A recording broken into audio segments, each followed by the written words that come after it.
Today we have a 2004 Lexus Gx470 and we're going to replace the oxygen sensor. Now I do have some lights that are coming on the dash.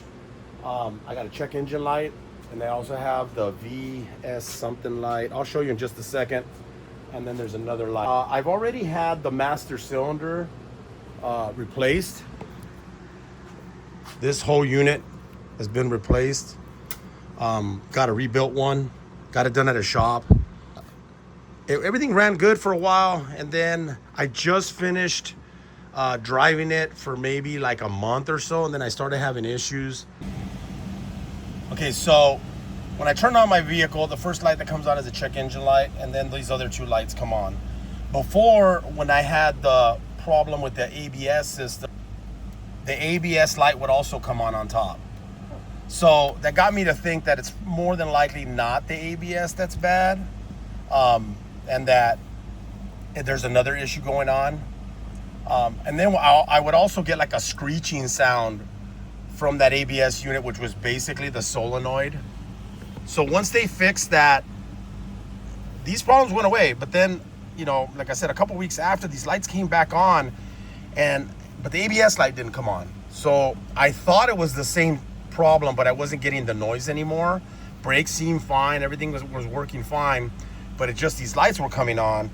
And then when I went to run the codes, I found out that I had an evap leak. And let me turn this off real quick. I did have an evap leak, so I replaced the gas cap on here. Went to the dealer, bought a brand new gas cap, replaced it, cleared the codes. Then the lights came back on again. Evap code was gone, so that fixed one of the problems.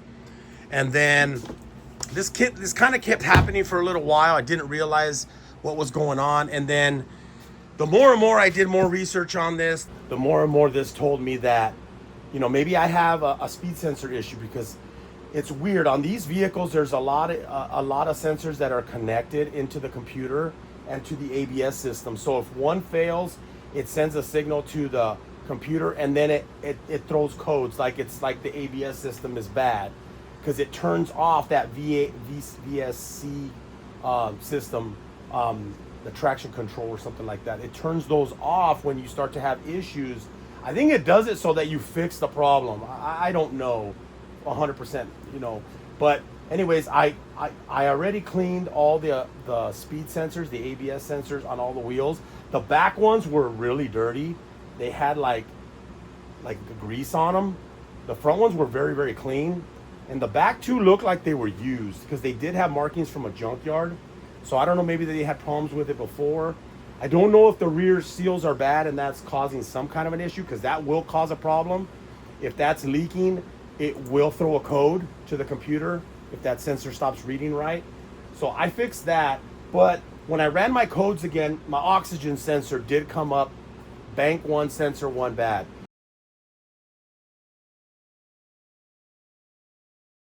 We're gonna replace that today. That's why we're here.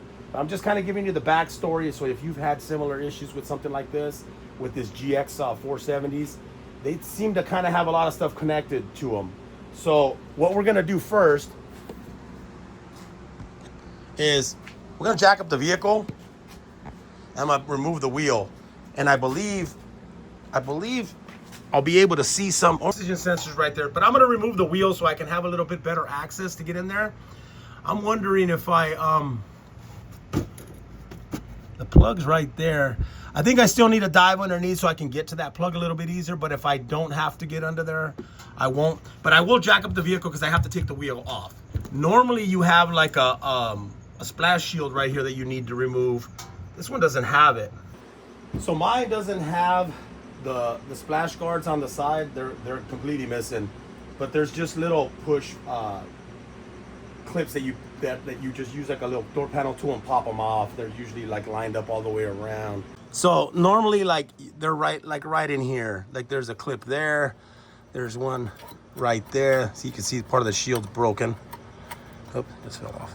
Part of the shield's right there. And then there's like another one right there. And then there's another one like down here somewhere. So like you would take those clips off, just like a little, just get your little door panel tool or a little something underneath to push the clip towards you. And then you'll push that, you'll pull that seal off, that shield off. There's a shield that goes all the way. I don't know if it's 2 pieces on here or if it's 1 whole piece, because mine's missing on both sides. So I can't show you that. But if yours doesn't have it, then you'll be in the same boat I am. But anyways, I'm gonna jack up the vehicle. Let me try to get this right in the center.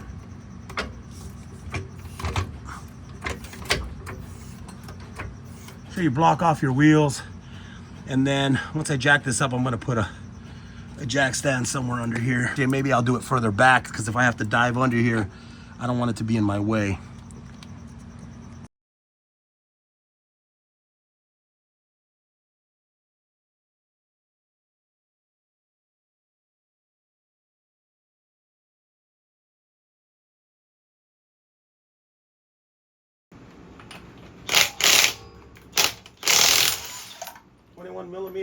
Or the, so you see right there, there's the oxygen sensor. It's right there.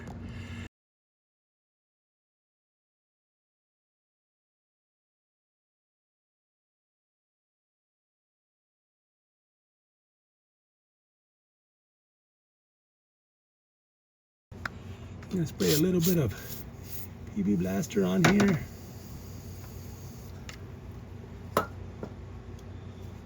There it is. Okay. This top part here sits like that. So you just gotta wiggle it and bring it out this way. It should just come out. Okay. So you don't have to pull it off there, but it just makes it easier, because you just need to push this tab in and then you could try to slide this. The only problem is the angle in there. You can't get this, your hand in there. You can't get in here. Like even in here, maybe you can get in here and then maybe push on this tab right here and then just pull on this out. But if you wiggle this out and then you have it over here, it's much easier to unplug it right here. I just have a bad thumb, so it's kind of hard for me to squeeze right there. So now I'm going to use my tool there to try to remove this.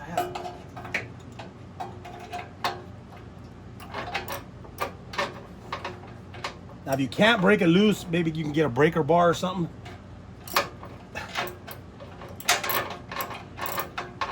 This one wasn't actually on there that tight. Shock. I don't know if the PV Blast loosened it. I doubt it, but just never know. So this very simple.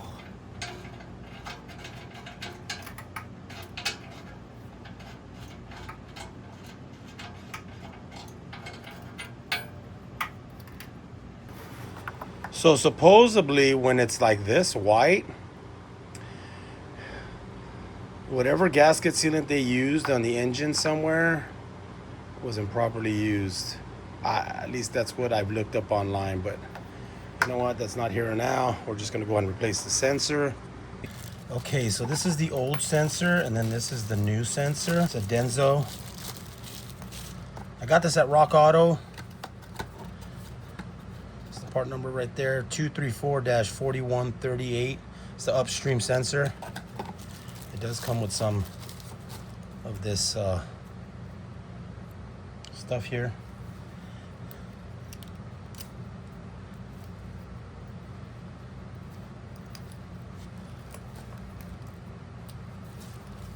Identical.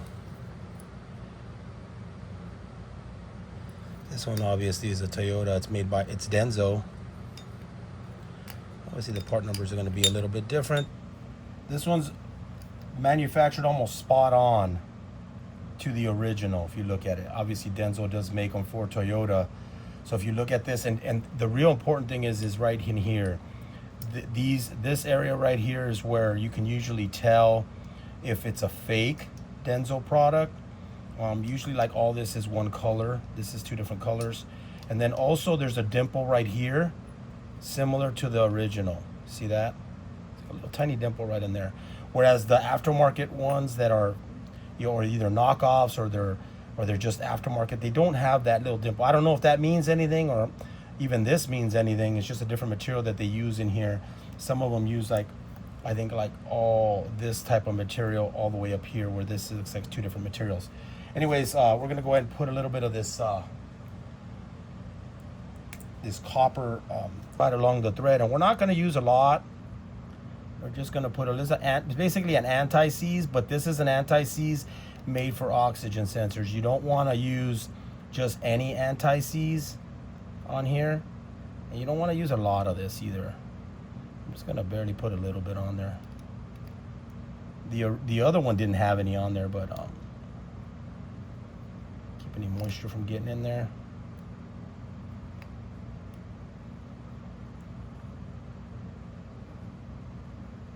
And this actually has copper in it. You can tell by the color of it. It's actually a Denso. So we're gonna go ahead and actually screw it in first, tighten it, and then we'll plug it in last.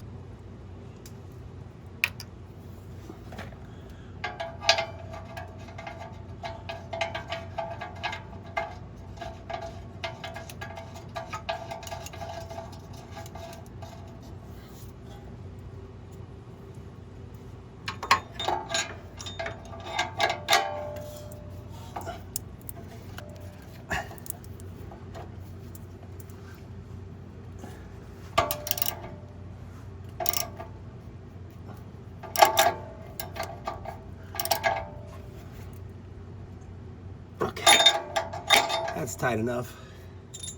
Go ahead and get my hand up here. Grab the other connector.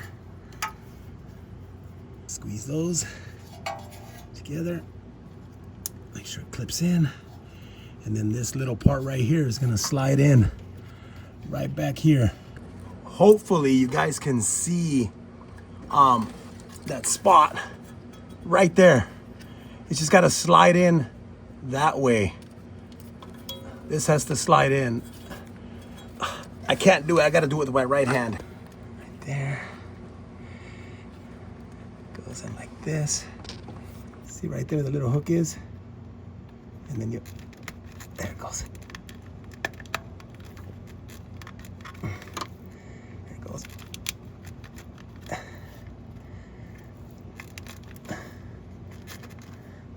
Goes around like that. Okay, pretty much does it. And now I'll go ahead and put my wheel back on. So you can either unplug the battery or you can use your scanner and then just wipe the codes, drive it, and see if it comes back on. That's what I'm gonna do, and then I will get back to you.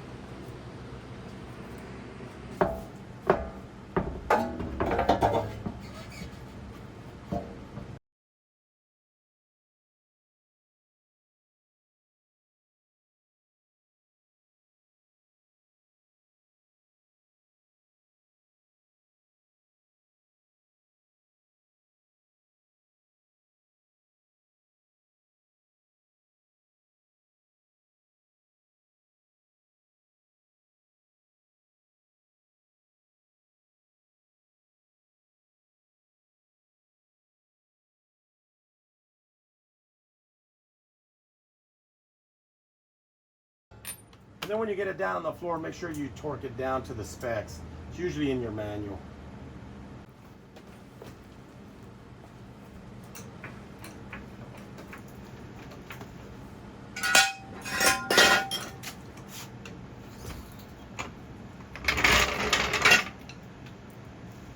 Hey guys, so that pretty much does it. If you did disconnect your battery, just go ahead and hook it up.